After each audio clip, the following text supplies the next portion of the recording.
L'histoire commence avec l'entrepreneur Juliette Une, femme de 34 ans, à la tête d'une petite chaîne de cafés parisienne, connaît le succès. Malgré cette réussite, elle se sent insatisfaite de la superficialité de son quotidien professionnel et cherche à rompre la froideur et la distance qu'elle ressent envers le monde.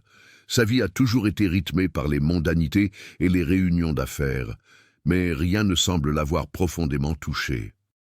Par un froid après-midi d'automne, elle décide de se rendre à pied au centre-ville pour fuir le monde de l'entreprise et vibrer au rythme des rues. En chemin, Juliette croise plusieurs sans-abri qui, comme toujours, mendient ou vendent de menus objets. Pourtant, cet après-midi est différent. L'atmosphère, avec son ciel gris et sa brise mordante, semble propice à la réflexion, et elle se sent plus vulnérable, plus ouverte. La scène qui attire son attention est celle d'un jeune homme, peut-être dans la vingtaine, assis dans un coin près d'une station de métro. Il tient une petite pancarte sur laquelle on peut lire « J'ai besoin d'aide pour manger ». J'essaie de prendre un nouveau départ. Son regard est intense, direct, mais il trahit aussi une profonde souffrance. Juliette, avec son œil aiguisé de femme d'affaires, tente d'y déceler une stratégie de survie, mais quelque chose en elle l'empêche d'avancer comme à son habitude. Quelque chose dans l'expression de ce jeune homme la touche. Elle s'approche, hésitante, mais poussée par une impulsion qu'elle ne comprend pas. Il lève les yeux et, avec un sourire timide, dit « Pouvez-vous m'aider ? Je ne veux pas d'argent, juste une assiette de nourriture. Je ne supporte plus de mendier, mais je serai reconnaissant pour tout geste. » Juliette reste silencieuse quelques secondes, envahie par un profond trouble. Elle a vu des dizaines de mendiants au fil des ans, mais jamais elle n'a ressenti une telle chose. Ce qui l'intrigue, ce n'est pas tant la demande elle-même, mais la façon dont il parle, comme s'il réclamait quelque chose de bien plus profond que de la simple nourriture.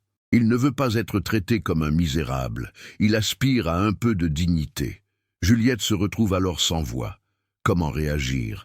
Comment offrir une aide sincère au sein d'une société si habituée à juger, à séparer les riches des pauvres ? Juliette décide d'agir, mais la décision n'est pas facile à prendre. Elle observe le jeune homme un instant, cherchant à comprendre ce qui l'a amené là. Il ne semble pas simplement perdu ou désespéré. Son regard trahit un passé de lutte, des tentatives infructueuses pour se reconstruire. Quelque chose qui la pousse à reconsidérer son point de vue sur les personnes sans abri. Elle lui demande son nom, et il répond par un soupir, Lucas da Silva. Elle remarque son nom de famille latino et sa façon de le prononcer comme s'il était déconnecté de tout ce qui l'entoure, comme s'il ne se souciait plus de son identité. Lucas, d'une certaine manière, semble incarner une réalité qu'elle a toujours ignorée, une réalité qu'elle a vue mais qu'elle n'a jamais pris le temps d'expérimenter. Juliette, forte de son expérience de femme d'affaires et de son penchant pour les solutions pratiques, lui demande ce dont il a réellement besoin. Lucas hésite un instant, puis d'un ton calme, répond « Je ne sais pas, quelque chose de simple, peut-être un repas chaud, un peu de dignité. Je ne veux pas être traité comme un problème. » Elle est désemparée, et cela la pousse à remettre en question ses propres valeurs. Juliette a grandi dans une famille de la classe moyenne, a fréquenté les meilleures écoles, et bien qu'elle ait toujours travaillé dur, elle n'a jamais connu la véritable misère. Elle n'a jamais eu à se battre pour survivre, pour préserver sa dignité. Elle n'a jamais eu à affronter l'idée d'être invisible aux yeux de la société. Juliette n'a jamais eu à demander de l'aide pour manger. Elle commence à réfléchir à quel point sa vie s'est construite sur des privilèges dont elle n'avait pas conscience auparavant. Cela la met mal à l'aise. Pendant qu'elle réfléchit, Lucas se lève lentement et se dirige vers un petit kiosque à journaux voisins. Il achète une barre de chocolat, chose qu'il a réussi à se procurer avec ce qu'il a reçu. À son retour, Juliette remarque l'expression de satisfaction discrète sur son visage tandis qu'il savoure son chocolat. Un petit plaisir au milieu de la lutte quotidienne pour la survie. La scène la touche profondément. De retour à la réalité de sa vie, Juliette réalise qu'elle ignore tout du passé de Lucas et de son parcours. Elle lui demande s'il a de la famille, s'il a cherché du travail, mais Lucas répond de manière évasive. Il semble avoir complètement renoncé. Il ne veut pas parler de son passé, et pour la première fois, Juliette ressent la profonde solitude qui le ronge. « Je veux juste un peu de paix. Je ne sais pas ce que la vie peut me réserver d'autre. » La conversation se poursuit, ponctuée d'échanges de regards silencieux, et Juliette comprend qu'elle ne se contente pas d'aider quelqu'un à porter une assiette. Elle se trouve face à une personne qui, comme elle, cherche à comprendre comment vivre dans un monde parfois indifférent à ceux qui ne correspondent pas aux normes sociales. Dès lors, Juliette a l'impression d'avoir été confrontée à une réalité qui n'était pas la sienne et à laquelle, d'une certaine manière, elle n'avait jamais su accéder. Elle repart avec une étrange impression. Quelque chose a changé en elle, mais elle ne sait pas encore exactement quoi. Sa conversation avec Lucas fut brève, mais ses paroles, son regard, la poussent à remettre en question tout ce qu'elle a toujours cru être vrai sur la vie et les gens. Les jours suivants, Juliette ne cesse de penser à Lucas et à leur conversation. Elle est mal à l'aise qu'une chose aussi simple que commander à manger l'ait autant bouleversée. Sa vie, toujours si bien organisée et maîtrisée, lui paraît désormais pleine de vide qu'elle ne sait comment combler. Elle commence à ressentir le besoin de changer quelque chose, mais elle ne sait pas par où commencer. Tout au long de la semaine, Juliette s'efforce de se concentrer sur son travail, mais les distractions sont inévitables. À chaque réunion, à chaque café servi, elle a l'impression de vivre dans une bulle qui la coupe de la réalité que représente Lucas. Elle tente de rationaliser ses sentiments, mais la frustration grandit avec le temps. Comment aider quelqu'un qui semble refuser toute aide traditionnelle? Elle songe à faire des dons à des associations caritatives, à organiser des collectes de fonds, mais une petite voix intérieure lui dit que ces solutions sont superficielles. Elle ne s'attaque pas au fond du problème, elle ne le résolve pas vraiment. C'est alors qu'elle décide d'agir plus directement. Elle se résout à retourner à l'endroit où elle l'a rencontré, là même où Lucas était assis quelques jours auparavant. Elle imagine que, peut-être, si elle avait plus de temps pour lui parler, elle comprendrait mieux son histoire et les raisons de son comportement. Après tout, il semblait avoir un passé, et elle était déterminée à découvrir ce qui l'avait mené à cette situation. Cependant, à son arrivée sur les lieux, Juliette découvre une chose inattendue. Lucas a disparu. D'autres sans-abri l'ont remplacé, mais personne ne semble savoir ce qui lui est arrivé. Elle interroge les gens, tente d'obtenir des informations, mais rien n'est clair. Certains disent l'avoir vu partir il y a quelques jours, d'autres affirment qu'il avait disparu bien avant. Un pincement au cœur l'a saisi. Ce manque de réponse la met mal à l'aise. En traversant les environs, quelque chose attire son attention.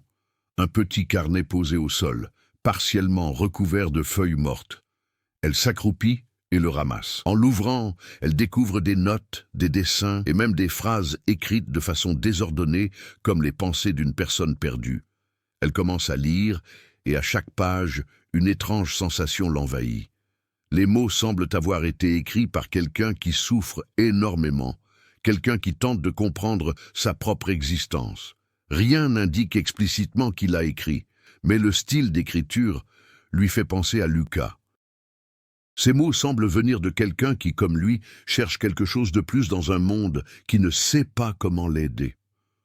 Le carnet mentionne diverses villes, personnes et expériences de vie, mais l'ensemble reste incohérent. Elle ressent une connexion avec lui, comme si elle découvrait des fragments d'une réalité qu'elle n'avait pas comprise auparavant. Juliette se demande, Lucas essayait-il de communiquer à travers ces mots, ou bien a-t-il laissé le carnet là intentionnellement, comme un message perdu pour celui qui voudrait le trouver? Tant de questions, et pourtant les réponses restent insaisissables. À cet instant, Juliette réalise que, malgré ses bonnes intentions, elle n'est pas préparée à comprendre la complexité de la vie de Lucas, ni celle de personnes comme lui. Elle éprouve un mélange d'impuissance et de compassion. Donner de l'argent ou de la nourriture, ou simplement écouter des histoires, ne suffit pas.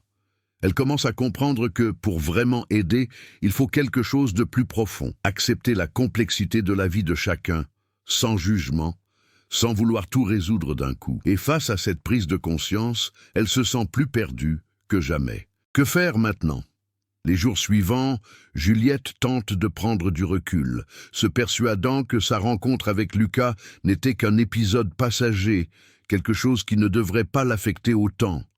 Mais même en essayant de reprendre le cours de sa vie, elle se rend compte que ses pensées reviennent sans cesse à cet instant. Elle commence à se demander si elle n'essaie pas simplement de se convaincre que la vie de Lucas ne la concerne pas. Pendant ce temps, dans son café, la vie suit son cours normal. Cependant, un événement inattendu soulève une série de questions. L'un de ses employés, Pierre l'homme derrière le comptoir, se montre de plus en plus distant, et son comportement agité commence à inquiéter Juliette. C'est un jeune homme d'une vingtaine d'années, toujours poli et consciencieux, mais il semble maintenant perdu, distrait, comme accablé par un fardeau invisible. Un jour, Juliette remarque que Pierre ne traverse pas une période facile. Il est au comptoir, en train de préparer du café, mais son regard est vide, absent. Au lieu de lui demander directement ce qui ne va pas, Juliette l'observe, attendant le bon moment. Plus tard, elle s'approche de Pierre, alors qu'il est seul dans la cuisine du café et lui demande si tout va bien. Pierre hésite, puis finit par se confier. Il révèle avoir des problèmes familiaux, des relations compliquées avec son père qui l'a toujours poussé à devenir avocat, une voie qu'il n'a jamais souhaitée. Pierre, pourtant, n'a jamais eu le courage de s'en écarter. La pression familiale, l'obligation de suivre un destin qui n'était pas le sien, l'étouffait.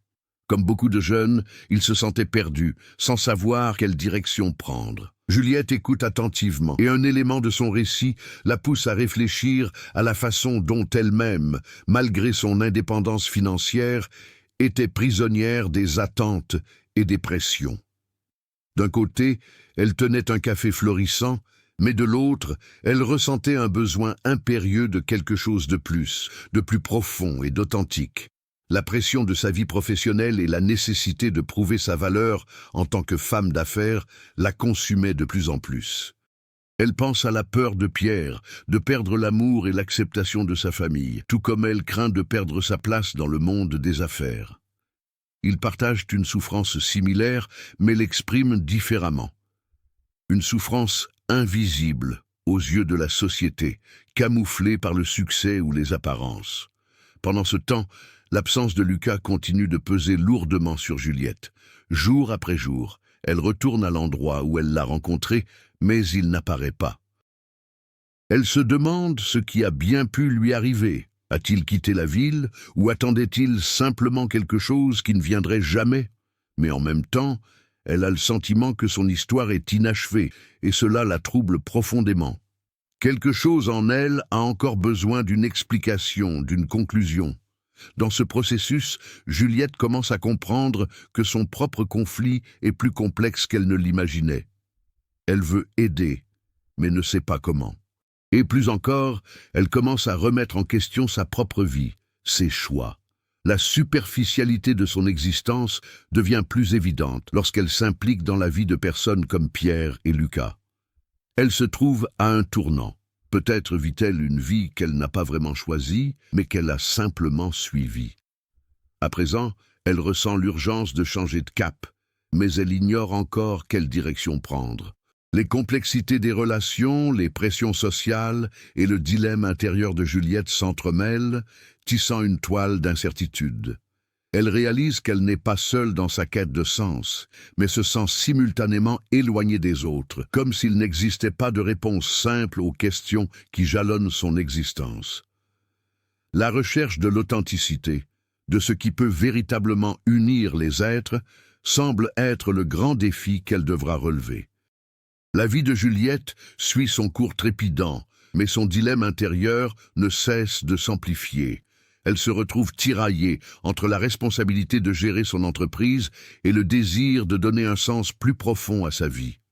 Sa rencontre avec Lucas et ses conversations avec Pierre lui ont fait prendre conscience que le monde qui l'entoure est rempli de personnes qui, comme elle, aspirent à quelque chose de plus grand, de plus significatif.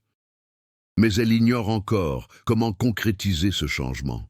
L'intrigue se noue par une froide nuit d'hiver, lorsque Juliette décide de se rendre à l'endroit où elle a vu Lucas pour la dernière fois, espérant qu'un indice, Quelque chose ou quelqu'un lui permettra de le retrouver.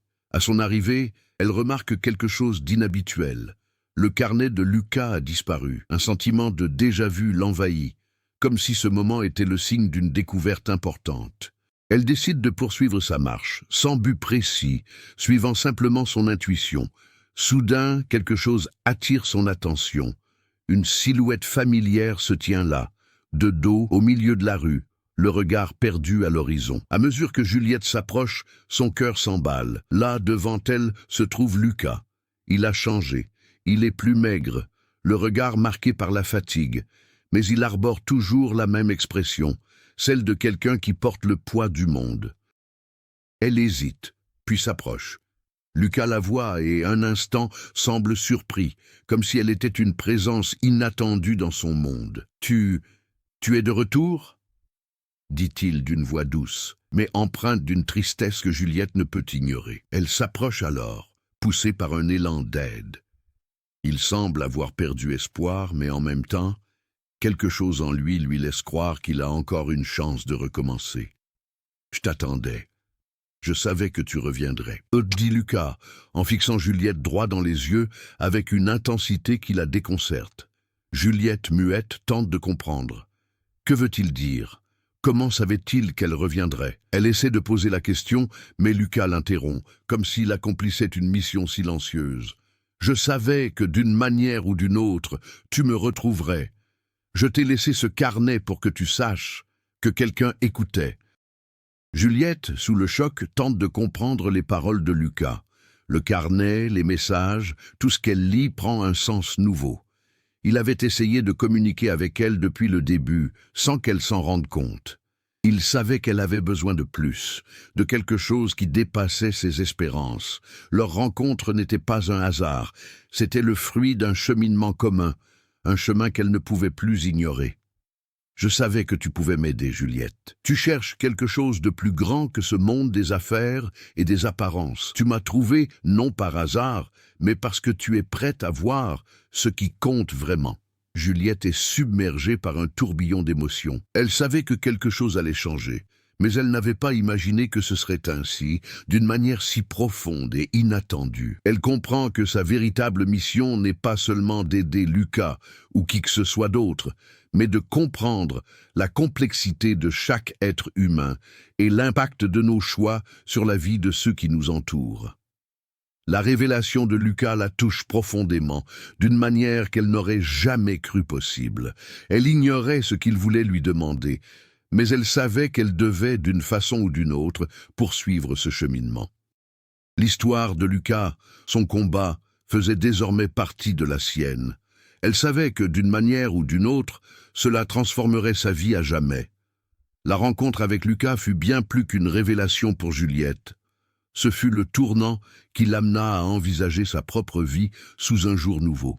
Ce qui avait commencé comme une simple quête pour mieux comprendre un inconnu sans abri, se transformait désormais en un profond voyage de découverte de soi et de transformation. Après cette rencontre, Juliette rentre chez elle, mais elle n'arrive pas à dormir. Les paroles de Lucas résonnent sans cesse dans sa tête. Vous recherchez quelque chose de plus grand que ce monde des affaires et des apparences. Elle était rongée par la réflexion sur ses choix et le vide qu'elle ressentait en elle. Elle avait toujours cru que la réussite matérielle et les apparences étaient la clé du bonheur. Mais à présent, confrontée à la dure réalité de la vie de Lucas, elle commençait à remettre cette conviction en question. Cependant, la transformation de Juliette n'est ni simple ni rapide.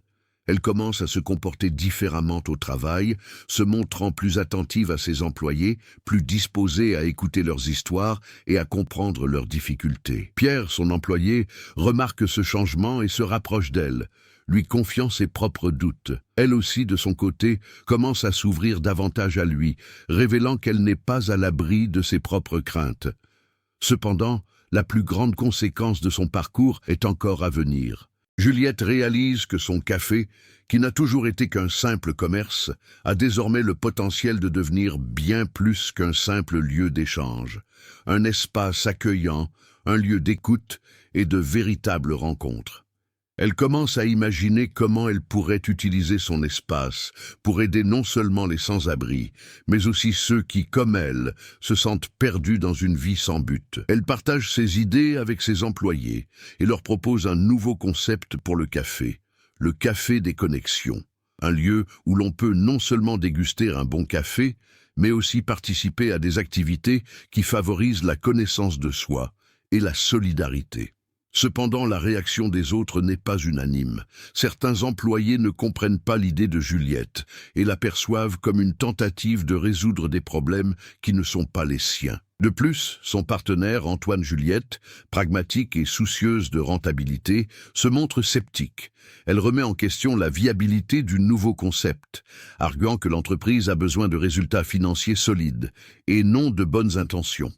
La résistance d'Antoine place Juliette dans une situation délicate, car elle doit encore convaincre son entourage de l'importance de faire évoluer le concept du café. Tout en gérant des tensions internes, Juliette doit également faire face aux critiques de la société. Certains applaudissent son idée, tandis que d'autres la jugent naïve, arguant qu'un simple café ne résout pas les problèmes sociaux. Les médias locaux, informés de son initiative, commencent à s'interroger sur ses motivations. Elle se retrouve dans une situation délicate, ses valeurs et ses intentions remises en question, mais elle sent qu'elle ne peut se résoudre à abandonner. Ce qu'elle entreprend ne relève pas simplement du commerce. Il s'agit de donner un véritable sens à sa vie et à celle de ses proches. Lucas, à son tour, disparaît à nouveau. Juliette tente de le retrouver. Mais il ne répond pas à ses messages et elle ne le voit plus dans la rue. L'absence de Lucas, après tout ce qu'elle a vécu, laisse un vide immense dans son cœur. Elle sent que le chemin qu'elle a entrepris avec lui est inachevé. Mais elle sait aussi qu'elle ne peut pas compter sur lui pour trouver les réponses qu'elle cherche. La véritable transformation vient d'elle-même. La rencontre avec Lucas, conjuguée à la résistance de son milieu professionnel et aux critiques de la société, amène Juliette à un point crucial. Elle peut continuer à tenter de changer le monde qui l'entoure. Mais pour cela, elle doit accepter l'incertitude et les imperfections du chemin. Elle comprend que, comme Lucas, elle aussi doit se battre pour sa dignité et son but, sans attendre de réponse de l'extérieur. Au fil du temps, Juliette comprend que la véritable transformation ne résulte pas de grands actes, mais de petits changements quotidiens. Elle poursuit son chemin au Café des Connexions, mais se heurte à des difficultés inattendues. Malgré les critiques initiales, certaines personnes commencent à s'intéresser à l'idée d'un espace plus inclusif et plus humain. De petits groupes commencent à fréquenter le café, participant à des cercles de discussion, des ateliers de développement personnel et des activités communautaires. Pour Juliette, voir ces interactions se concrétiser est le signe que sa mission porte, d'une certaine manière, ses fruits. Cependant, des difficultés financières commencent à apparaître. Le nombre de clients intéressés par les activités du café est inférieur aux prévisions, et l'exploitation nécessite un équilibre délicat entre les coûts des nouvelles initiatives et l'impératif de rentabilité. Antoine, son associé, se montre encore plus réticent, suggérant à Juliette de faire des concessions pour sauver l'affaire. Il la presse de se concentrer sur l'augmentation des profits et d'abandonner les idées d'aide sociale, qu'il considère comme des distractions. Juliette, toutefois, refuse de renoncer à ses principes. Elle estime que l'essence même du café ne saurait se perdre au nom des chiffres. Par une nuit particulièrement difficile, Juliette se retrouve seule dans le café, désert et les factures s'accumulent. Épuisée, elle s'assoit et tente de comprendre ce qui a mal tourné et comment sauver le projet. C'est alors qu'elle a une révélation. Elle réalise que son problème ne réside ni dans un manque de ressources financières, ni dans l'opposition de son entourage.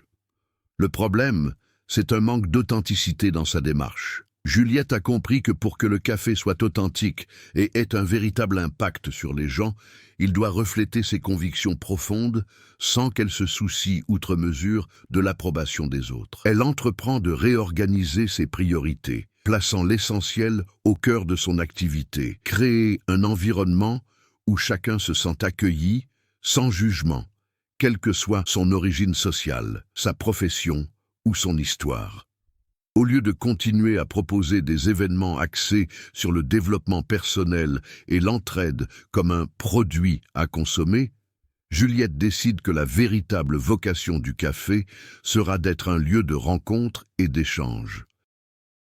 Elle commence à inviter des personnes de tous horizons à partager leurs expériences, qu'il s'agisse de dépassement de soi, d'amour, de deuil ou de périodes difficiles. Le café devient peu à peu un lieu où chacun peut être soi-même, sans prétention ni attente de réussite ou d'échec. Pour favoriser l'inclusion, Juliette décide que les activités ne seront plus un produit payant, mais un espace ouvert à tous. Elle noue des partenariats avec des organismes locaux œuvrant déjà pour l'inclusion sociale, créant ainsi un environnement de collaboration et d'échange. Elle cherche à réduire les coûts en remplaçant certains fournisseurs par des producteurs locaux et en créant un réseau de soutien communautaire qui contribue progressivement à la stabilité financière du café. Cependant, les changements les plus profonds s'opèrent en elle-même. Juliette commence à se libérer des pressions extérieures et à redécouvrir son authenticité. Elle comprend qu'en embrassant sa vulnérabilité et en acceptant l'incertitude du cheminement, elle parvient enfin à créer des liens authentiques avec les autres. Son regard sur le monde et sur les gens se transforme et elle ressent une paix intérieure qui lui semblait auparavant inaccessible. Pierre, désormais plus sûr de lui, constate la transformation de Juliette et la soutient avec un engagement accru. Il commence à partager ses propres expériences au café, aidant ainsi d'autres personnes confrontées à des difficultés similaires. Le lieu devient de plus en plus accueillant et important pour ses habitués, et Juliette commence à comprendre que, même si les chiffres restent une préoccupation, ils ne l'obsèdent plus autant. Ce qui compte vraiment, c'est le lien humain, et cela se reflète d'une certaine manière dans le succès du café. En repensant à son parcours, depuis sa première rencontre avec Lucas jusqu'à aujourd'hui, Juliette réalise que sa plus grande évolution a été intérieure. Elle a appris à écouter, à créer des liens et à accepter les imperfections de la vie. Elle ne détient plus toutes les réponses, mais elle sait désormais que pour être heureuse, elle doit être en paix avec son chemin et avec les personnes qui l'entourent. Juliette commence à se rendre compte que, malgré tous les progrès réalisés au café et dans sa vie personnelle, il lui manque encore quelque chose. Ce sentiment d'incomplétude est dû à l'absence de Lucas, dont la relation initiale a été le point de départ de sa transformation. Elle comprend qu'elle doit combler ce manque pour consolider son propre cheminement personnel. Elle décide alors d'intensifier ses recherches. Elle retourne dans le quartier où elle l'a rencontré et interroge les habitants, les commerçants et les amis que Lucas aurait pu avoir. Chaque nouvel indice suscite un mélange d'espoir et de frustration. Certains témoignages sont vagues, d'autres se contredisent, et certains l'amènent vers des lieux apparemment sans rapport. La tension monte à chaque tentative infructueuse, et Juliette se retrouve sous pression. Elle doit retrouver Lucas avant que l'hiver et le froid de la ville ne deviennent des obstacles encore plus importants. Pendant ce temps, le personnel du café perçoit de subtils changements d'atmosphère. L'environnement, autrefois calme et rassurant, est désormais chargé d'attente et de malaise. Pierre, attentif aux émotions de Juliette, comprend qu'elle éprouve une anxiété constructive, celle qui survient lorsqu'une vérité importante est sur le point d'être révélée. Il tente de la soutenir, tout en sachant qu'il s'agit d'un cheminement personnel qu'elle doit entreprendre seule. Ces recherches amènent Juliette à explorer différents quartiers de la ville, notamment les marchés, les stations de métro et des zones moins connues où les personnes en situation de précarité sociale trouvent souvent refuge. Au cours de ces expéditions, elle découvre des histoires parallèles de lutte et de résilience, des habitants qui ont tout perdu mais qui continuent de se battre pour survivre. Chaque histoire renforce le sentiment d'urgence chez Juliette et l'amène à réfléchir à la fragilité et à la force humaine. Au cours d'un de ses voyages, elle finit par rencontrer un groupe qui connaissait Lucas. Ils lui fournissent des informations précieuses. Lucas avait temporairement quitté la ville pour régler des problèmes personnels complexes liés à sa famille, qu'il n'avait jamais évoqués. Il avait laissé des instructions implicites à Juliette, souhaitant qu'elle se prépare à une surprise de taille, quelque chose qui bouleverserait non seulement sa vie, mais aussi la sienne. Le décor est planté pour le dénouement. Juliette sent qu'elle approche d'une conclusion qui mettra à l'épreuve toute la transformation qu'elle a vécue. Elle doit affronter l'angoisse de l'attente, l'imprévisibilité des situations et la possible résistance intérieure de Lucas, ainsi que sa propre peur de ne pas être à la hauteur de ses attentes ou de celles du monde. Tandis qu'elle arpente les rues de Paris, le ciel s'assombrit et un vent froid lui fouette le visage. Chaque pas est empreint de tension, mais aussi de détermination. Elle comprend que ce moment ne se résume pas à retrouver Lucas, mais qu'il s'agit de saisir la profondeur des liens humains et l'impact des choix individuels. Juliette ressent la responsabilité d'agir avec authenticité, compassion et courage, car elle sait que ce qui va se produire sera décisif pour la suite de son parcours. Le jour J arrive enfin. Juliette reçoit un SMS d'un numéro inconnu, mais à la vue des quelques mots écrits, son cœur s'emballe. « Je vous attends ». C'est tout ce qu'elle dit. L'adresse indiquée n'était pas loin de là où elle se trouvait, mais les rues désormais désertes semblaient dissimuler bien plus que de simples détails urbains. Une sorte d'attente planait, quelque chose qui lui donnait l'impression d'être à l'aube d'un événement majeur, d'un bouleversement qui allait tout changer. Elle suit les indications jusqu'à l'adresse, un vieil immeuble au cœur de Paris, entouré de rues étroites et presque désertes. En entrant, elle perçoit l'odeur familière du vieux bois et du moisi, et une vague de nostalgie l'envahit. Là, elle découvre une porte sans inscription, une simple plaque de métal usée qui se fond presque dans le mur de briques. Elle hésite un instant, mais il est trop tard pour faire marche arrière. Juliette sonne et la porte s'ouvre lentement, dévoilant un escalier sombre, étroit et faiblement éclairé. Elle grimpe, le bruit de ses pas résonnant dans la structure vide. Ce qu'elle découvre là-haut est bien différent de ce qu'elle imaginait. Lucas n'est pas seul. À ses côtés, une femme, les yeux marqués par le temps, le visage fatigué mais serein. Lucas, le visage grave, se tourne vers elle, un léger sourire aux lèvres, mais son attitude reste tendue. « Juliette, tu es venue. Je savais que tu viendrais. » Ses paroles sont presque un soulagement, mais ce qu'il dit ensuite la surprend plus que tout ce qui s'est passé jusqu'à présent. « Moi, je ne voulais pas que vous le sachiez, mais je devais le faire. La femme à côté de moi, c'est ma mère. Elle est malade, et je suis revenu pour m'occuper d'elle. Ça, et autre chose que je dois vous dire. » Ce que Lucas révèle est inattendu. Il explique que sa situation n'était pas seulement le reflet de la pauvreté ou de l'abandon social, mais qu'il s'était, pendant des années, éloigné de sa propre famille à cause d'un problème non résolu avec son père. Une histoire de trahison, d'abandon et de souffrance. Ce cycle de souffrance se répétait sans cesse et il s'isolait de tous pour éviter d'affronter ses propres faiblesses. Il était engagé dans un processus de guérison personnelle, cherchant à retrouver la paix avec sa mère, qui, malgré sa maladie, était la seule personne avec qui il entretenait encore une véritable relation. Juliette écoute en silence, absorbant chaque mot. Mais le plus grand choc survient lorsqu'il évoque quelque chose la concernant, quelque chose auquel elle ne s'attendait pas. « Juliette, ce que tu cherches, je le cherche aussi. La différence, c'est que tu as peur d'admettre que tu perds le contrôle de ta vie, comme moi. Le café, ton café, c'est plus qu'un simple commerce. C'est le reflet de ce que tu ne comprends toujours pas de toi-même. » Ces paroles lui reflétaient comme un miroir.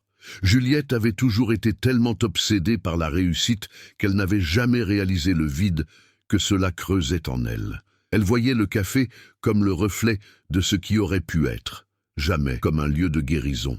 Lucas, même au plus bas, lui avait ouvert les yeux sur une vérité. Elle aussi, comme lui, devait faire la paix avec elle-même, avec ses propres dilemmes et ses propres peurs. La révélation de Lucas la pousse à remettre en question toutes ses convictions. Son café n'était pas qu'un projet caritatif ou un espace commercial, mais le reflet de sa quête désespérée de sens. Elle réalise que sa mission, contrairement à ce qu'elle croyait, n'a jamais été pour les autres. Elle était pour elle-même. Pour elle, sa vie, ses choix, son besoin de se connecter véritablement au monde qui l'entoure, sans masque, sans attente de réussite. Elle s'approche de Lucas et, dans un geste de vulnérabilité, se met à pleurer.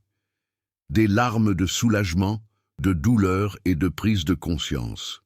Juliette comprend enfin que le véritable dépassement ne vient pas de la volonté de contrôler sa vie ou les autres, mais de l'acceptation des imperfections et de la recherche de liens humains authentiques. Elle réalise qu'en essayant de sauver les autres, elle avait oublié de se sauver elle-même. Lucas, d'un simple geste, pose la main sur son épaule. Il ne dit rien de plus, mais les mots qu'elle avait besoin d'entendre résonnent dans son esprit. La guérison commence lorsque vous vous autorisez à être qui vous êtes vraiment. Au moment où elle se tourne vers la porte, prête à suivre son propre chemin, elle sent que son voyage, aussi douloureux et incertain soit-il, ne fait que commencer. Le café, les autres, les changements qu'elle recherchait, tout cela sera une conséquence naturelle de sa transformation intérieure. Juliette quitte le vieux bâtiment avec une paix intérieure qu'elle n'avait jamais connue. Le poids du doute, des attentes et des masques sociaux semble s'être dissipé, comme si elle s'était libérée d'un fardeau qui la retenait sans qu'elle s'en rende compte. Le café n'est plus seulement un commerce, il est le prolongement de son être. Et plus important encore, elle comprend que pour être vraiment heureuse, elle n'a besoin ni de validation extérieure, ni de succès immédiat. Ce qui compte, c'est l'authenticité avec laquelle elle vit et la qualité de ses relations avec son entourage. De retour dans son café, Juliette décide d'opérer de petits changements, mais qui ont un impact profond.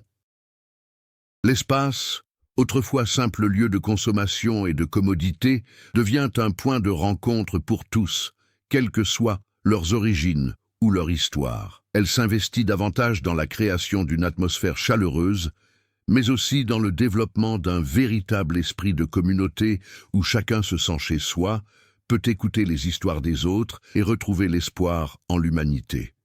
Elle décide d'organiser un atelier de contes hebdomadaire. Non plus pour aider, mais pour intégrer toutes les facettes de l'expérience humaine, des plus tragiques aux plus heureuses. Un lieu où chacun peut s'exprimer librement, sans crainte d'être jugé. Par ailleurs, elle met en place des programmes de soutien pour les plus vulnérables, non plus pour les sauver ou les réparer, mais simplement pour leur offrir un espace où prendre un nouveau départ, s'ils le souhaitent. Antoine, son associé, d'abord sceptique, commence à comprendre que l'approche de Juliette est en réalité plus efficace qu'il ne l'imaginait. Peu à peu, il la rejoint, non seulement comme associé, mais aussi parce qu'il comprend désormais toute la portée de sa mission. Malgré des difficultés financières persistantes, ils trouvent un équilibre entre profit et raison d'être, tandis qu'un véritable changement s'opère au sein de la communauté que Juliette a bâtie autour du café. Le café devient ainsi le reflet de tout ce que Juliette a appris. L'acceptation des imperfections, l'appréciation des liens humains authentiques et la conviction que la véritable transformation vient de l'intérieur. Elle réalise qu'en aidant les autres, elle a trouvé la guérison en elle-même.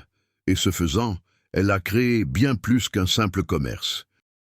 Elle a créé un espace où les histoires de vie peuvent être entendues, où chacun peut être soi-même, sans la pression des attentes sociales ni la course au succès. Juliette comprend désormais que sa mission n'est pas seulement de vivre en accord avec elle-même, mais aussi d'inspirer les autres à faire de même. Elle ne détient plus toutes les réponses, mais elle a appris à accepter l'incertitude et à embrasser le chemin parcouru, sachant qu'en fin de compte, chaque étape franchie est une occasion de grandir. Juliette a appris que la véritable transformation vient de l'intérieur, et qu'en tissant des liens authentiques avec les autres, nous découvrons le véritable sens de la vie. Et vous, avez-vous pris le temps de réfléchir à vos propres choix et au chemin que vous avez emprunté ? Partagez votre parcours avec nous et dites-nous comment les relations humaines ont influencé votre vie. Qu'avez-vous appris de l'histoire de Juliette ? Comment pouvons-nous tous contribuer à créer un monde plus accueillant et authentique ? N'hésitez pas à laisser un commentaire ci-dessous et à partager cette histoire avec celles et ceux qui, comme vous, aspirent à donner un sens à leur vie. Ensemble, nous pouvons inspirer le changement.